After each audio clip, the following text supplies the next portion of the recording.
बिस्मिल्लाहिर्रहमानिर्रहीम। चीज़ों को याद रखना एक बहुत बड़ा मसला है जो हर उम्र के लोगों को पेश आता है।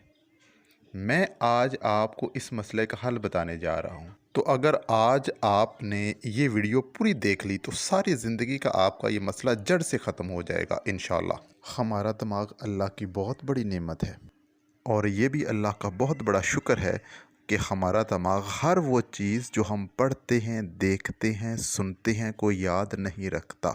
और अगर ऐसा होता कि हमारा दिमाग तमाम चीज़ों को याद रखता तो ये बहुत बड़ा बर्डन था हमारे दिमाग के लिए। हमारा दिमाग किन चीज़ों को याद रखता है? तो यहाँ पे याद रख लें कि वो तमाम चीज़ें जिनके बारे में आप अपने दिमाग को एहसास दिलाते हैं, ये चीज़ें मेरे लिए अहम है या इम्पोर्टेंट है, इनको याद रखो। तो आपका दिमाग सिर्फ़ उन्हीं चीज़ों को याद रखता है। अब मोस्ट इम्पोर्टेंट बात आ रही है और वो ये कि आपके दिमाग को पता कैसे चलेगा कि कोई चीज़ अहम है जिसे आपके दिमाग ने याद रखना है। अब मैं लाखों नहीं बल्कि करोड़ों की बात आप लोगों को बताने जा रहा हूँ और वो बात ये है कि अपने दिमाग को एहसास दिलाने के लिए कि ये चीज़ मेरे लिए अहम है तो आपने इसको याद रखनी है, यानी कि आपके दिमाग ने उसको याद रखना है। तो उसका बेहतरीन तरीका क्या है? और बेहतरीन तरीका ये है कि आप उस चीज़ को बार बार अपने दिमाग को बताएं और अपने दिमाग से उस चीज़ के मतलब बार बार पूछें। जैसे ही आप किस चीज़ के बारे में अपने दिमाग को बार बार बता रहे हैं और अपने दिमाग से बार बार उस चीज़ के बारे में पूछ रहे हैं तो आपके दिमाग को आइडिया हो जाता है कि ये चीज़ लगता है अहम है, तो इसीलिए ये बंदा मुझसे इस बारे में बार बार पूछ रहा है। तो आपका दिमाग क्या करता है, उस चीज़ को अपने पास सेव करके रख लेता है, महफूज करके रख लेता है और वो सारी ज़िंदगी आपकी मेमोरी बन जाती है और वो महफूज हो जाती है आपके दिमाग के अंदर। और जब भी वो आप दोबारा पूछते हैं तो आपका दिमाग उसके मतलब आपको बता देता है। तो इसकी ना बेहतरीन एग्जांपल मैं आप लोगों के साथ शेयर करूं।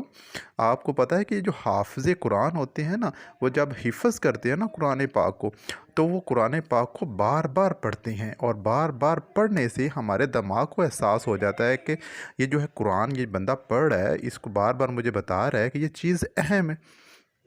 और उसके बाद वो बार बार अपने दिमाग से पूछता भी है, बार बार वो सुनाता भी है कुरान को। जैसे जैसे सुनाता है तो आइडिया हो जाता है हमारे दिमाग को कि ये चीज़ अहम है, तो ये बंदा मुझे बार बार इसके मतलब पूछ रहा है और बार बार वो बता रहा है। तो आपका दिमाग उस चीज़ को अपने पास महफूज करके रख लेता है। कुरान पाक हमारे दिमाग के अंदर महफूज कर ले हो जाता है। आपको इस बात का है आइडिया और आपको इस बात का भी है आइडिया कि कुरान पाक हमारी कोई ज़ुबान जो है ना, अरबी हमारी ज़ुबान नहीं है और अरबी के अंदर क्या लिखा होता है हमें कुछ पता नहीं होता क्या लिखा हुआ है, लेकिन ये है कि हमें याद हो जाता है वो चीज़। बिल्कुल इसी तरह अब मेरी बात स्टूडेंट्स के लिए। तो स्टूडेंट्स जब अपने किसी सब्जेक्ट का कोई सबक पढ़ रहे होती हैं तो पढ़ने का मतलब ये है कि वो अपने दिमाग को उस चीज़ के मतलब में बता रहे हैं। तो जब उन्होंने एक चीज़ पढ़ ली, पढ़ने के बाद तकरीबन 3-4 घंटे के बाद उस चीज़ के मतलब अपने दिमाग से पूछें, अपनी किताब को बंद कर दें। 3-4 घंटे के बाद अपने दिमाग से उस चीज़ के मतलब पूछें तो आपका दिमाग इंशाल्लाह उस चीज़ के मतलब बताएगा। और तो अगर अगर आप आपका दिमाग उस चीज़ को मेमोराइज़ नहीं कर पाया तो दोबारा उस चीज़ को पढ़ें और अपने दिमाग को बता दें और अपने दिमाग को ये चीज़ बावर करवाएं कि ये चीज़ मैं तुमसे दोबारा पूछूंगा। तो दोबारा आप जब भी पूछेंगे तो आपका दिमाग उसको इंशाल्लाह याद रखेगा। चीज़ों को याद रखने के मतलब सबसे मुश्किल स्टेप यही है कि हम अपने दिमाग से चीज़ों के मतलब दोबारा पूछते नहीं हैं। और जब हम अपने दिमाग से दोबारा किस चीज़ के मतलब पूछते नहीं हैं तो हमारा दिमाग उस चीज़ को इम्पोर्टेंट नहीं लेता और उसको अपने दिमाग से वॉश कर देता है। अब साइंस में जो लेटेस्ट रिसर्च हुई है वो भी इस चीज़ को साबित कर रही है कि अगर आपने किसी चीज़ को याद रखना है तो उसको कम से कम 2 दफ़ा आप उस चीज़ के मतलब अपने दिमाग से दोबारा लाजमी पूछें। एक तो 24 घंटे के अंदर अंदर और एक 7 दिनों के अंदर अंदर। आप अगर किसी चीज़ के मतलब अपने दिमाग से पूछ रहे हैं तो आपका दिमाग उस चीज़ को याद रखेगा। मुझे उम्मीद है कि आपके लिए ये वीडियो हेल्पफुल साबित होगी। तो अगर आपको ये वीडियो अच्छी लगी है तो अपने दोस्तों के साथ लाजमी शेयर करें ताकि उनका फ़ायदा भी हो।